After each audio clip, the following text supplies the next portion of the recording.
જગતનો તાત હવે મેઘરાજાની રાહ જોઈને બેઠો છે, કારણ કે ચોમાસું જે છે તે આમ તો મોડું થયું છે. 10 થી 15 જૂન વચ્ચે ચોમાસું થઈ જતું હોય છે, પરંતુ હવે ક્યારે વરસાદ આવવાનો છે અને આવનાર દિવસોની અંદર કયા કયા ભાગમાં વરસાદની આગાહી કરવામાં આવી છે અને વાવણી ક્યારે કરવી તેમને લઈને આપણે ચર્ચા કરીશું વિગતે. નમસ્કાર, હું મયુર, સ્વાગત છે આપનું સ્વરાજમાં. આકાશમાં ઘેરાયેલા કાળા ડિબાંગ વાદળો, ઠંડા પવનની લહેર અને વરસાદી ઝાપટા. ગુજરાતમાં ચોમાસાની વિધિવત શરૂઆત પહેલા જ જોરદાર વરસાદી માહોલ જામતો જોવા મળી રહ્યો છે. રાજ્યના અનેક જિલ્લાઓમાં પડેલા પ્રી મોન્સૂન વરસાદે લોકોને અસહ્ય ગરમી અને ઉકળાટથી થોડી રાહત આપી છે. હવામાન વિભાગના જણાવ્યા મુજબ ગુજરાતના આસપાસના જે સર્જાયેલો સાયક્લોનિક સર્ક્યુલેશન અને તેલંગાણા તરફથી ગુજરાત સુધી વિસ્તરેલી ટ્રફ સિસ્ટમની અસરને કારણે આગામી દિવસોમાં રાજ્યમાં વરસાદી પ્રવૃત્તિ અત્યંત સક્રિય રહેશે. હવામાન વિભાગે આગામી 7 દિવસ દરમિયાન રાજ્યના વિવિધ વિસ્તારોમાં છૂટાછવાયા વરસાદ સાથે ગાજવીજ થવાની શક્યતા વ્યક્ત કરી છે. ખાસ કરીને 21 થી 25 જૂન દરમિયાન દક્ષિણ ગુજરાત અને મધ્ય ગુજરાતના વિસ્તારોમાં વરસાદનું જોર નોંધપાત્ર રીતે વધશે. સુરત, નવસારી, વલસાડ અને ડાંગ સહિતના જિલ્લાઓમાં ભારે વરસાદી ઝાપટા પડી શકે છે. દરિયાકાંઠાના વિસ્તારોમાં પવનની ગતિ વધવાની હોવાથી અને અરબી સમુદ્રમાં વાતાવરણ પ્રતિકૂળ બનવાના સંકેતોને પગલે માછીમારોને આગામી દિવસોમાં દરિયો ન ખેડવા સખત સૂચના આપવામાં આવી છે. બીજી તરફ રાજ્યના જાણીતા હવામાન આગાહીકાર અંબાલાલ પટેલે પણ વરસાદને લઈને એક મહત્વની ભવિષ્યવાણી કરી છે. અંબાલાલ પટેલના જણાવ્યા મુજબ આગામી 23 થી 25 જૂન દરમિયાન ગુજરાતમાં વિધિવત રીતે ચોમાસું બેસી જવાની પૂરેપૂરી સંભાવના છે. દક્ષિણ ગુજરાત અને સૌરાષ્ટ્રના અનેક વિસ્તારોમાં ગાજવીજ સાથે ભારે વરસાદ વરસી શકે છે, જેમાં કેટલાક સ્થળોએ તો 4 ઇંચથી વધુ વરસાદ પણ ખાબકી શકે છે.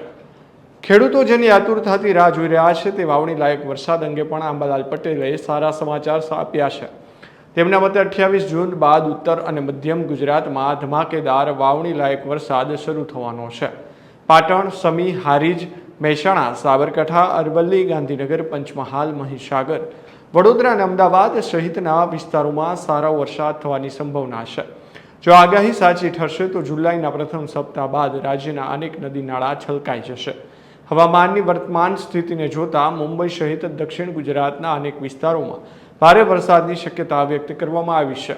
વલસાડ, નવસારી, સુરત, ડાંગ, તાપી જિલ્લામાં સારા વરસાદના સંકેતો મળી રહ્યા છે. કેટલાક વિસ્તારોમાં ભારે વરસાદને કારણે પાણી ભરાવાની સ્થિતિ પણ સર્જાઈ શકે છે. આગાહી મુજબ 23 જૂનથી 25 જૂન દરમિયાન ગુજરાતમાં ચોમાસાની સત્તાવાર એન્ટ્રી થવાની શક્યતા છે. હાલ રાજ્યના અનેક વિસ્તારોમાં ગરમી અને ઉકળાટનો અનુભવ થઈ રહ્યો છે. અંબાલાલ પટેલની આગાહી મુજબ રાજ્યના કેટલાક વિસ્તારોમાં 1 થી 4 ઇંચ સુધી વરસાદ નોંધાઈ શકે છે.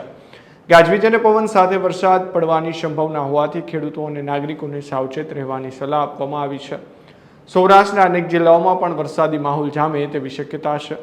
ખાસ કરીને રાજકોટ, જામનગર, પોરબંદર, જૂનાગઢ અને અમરેલી સહિતના વિસ્તારોમાં ભારે પવન સાથે વરસાદ પડી શકે છે.